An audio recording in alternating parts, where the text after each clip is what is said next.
So the first place our food goes for digestion in the body is, of course, the mouth. And the mouth actually has a couple of names, believe it or not. Of course, we call it the mouth most commonly, but it's also known as the oral cavity, or even the buccal cavity. The oral or the buccal cavity.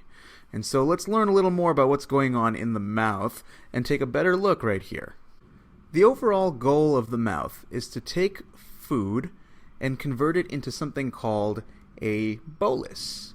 And a bolus is just a sphere of food that is easier for us to digest. And now we do this in two main steps. So the first thing we do is we chew our food, and this is something we're very familiar with. There's a very fancy scientific term for chewing, and that's called to masticate or mastication. That's just to chew your food. And there are two things in our mouth that allow us to chew.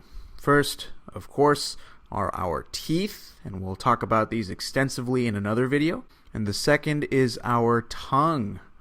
The tongue, as you know, sits right here, and it has a fancy name as well, which would be important to know. It's called the lingula. The lingula, and that will come in handy in a little bit.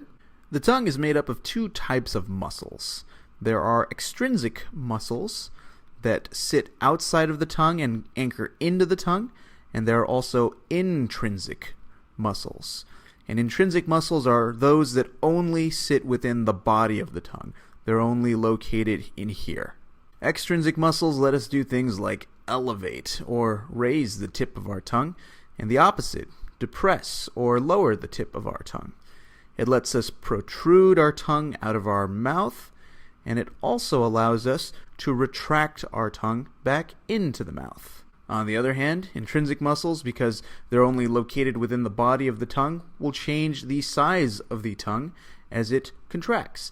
So there are types of muscles that can shorten and widen your tongue, and these are ones that run from the tip of the tongue to the back of your mouth, and so we'll say they run anterior, A, to posterior. And then there are also muscles in your tongue that can allow it to lengthen and narrow.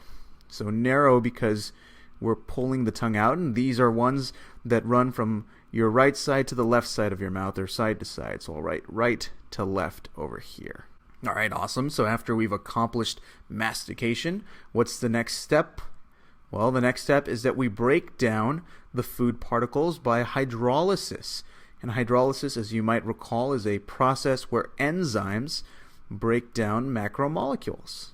Now, the enzymes that cause hydrolysis in our mouth come from glands. And there are a bunch of glands that sit in our mouth, and we'll talk about which ones. They each contribute a certain component of our saliva that we'll talk about right here. And they do different things. So one, our glands can primarily release serous content. So serous content means things that are rich in enzymes and salts.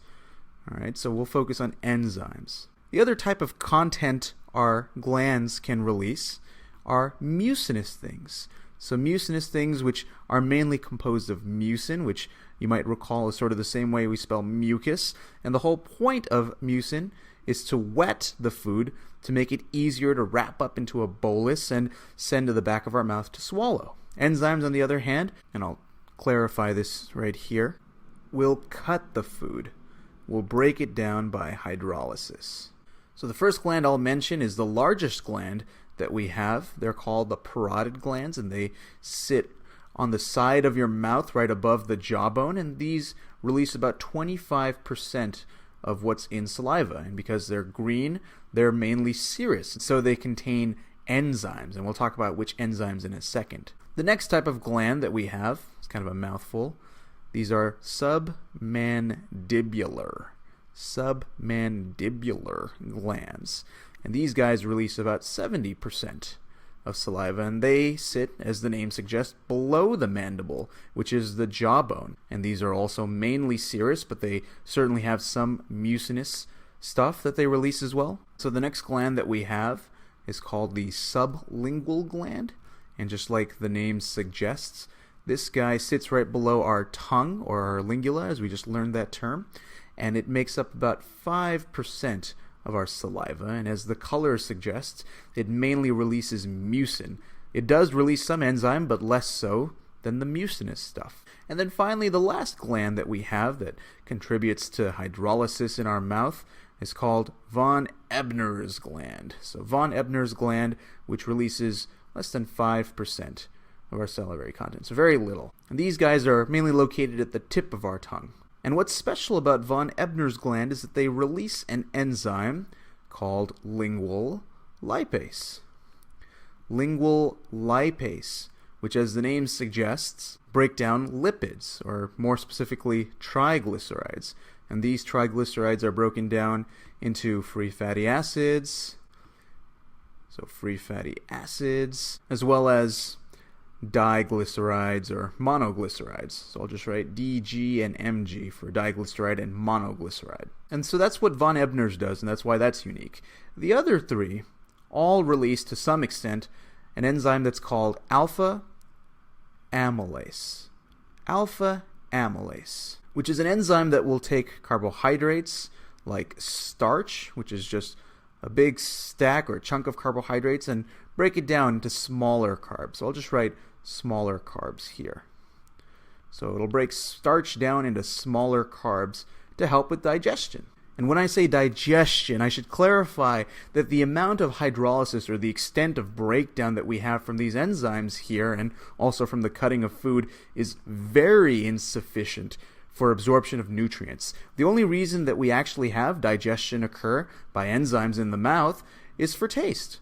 When we break down our starch and when we break down our lipids, that helps us really appreciate some of the fats in our burgers or some of the sugar that's in our sodas. The problem, though, is when we have too much sugar in our mouth, because the mouth likes to sit around at a pH of about 7, pretty neutral.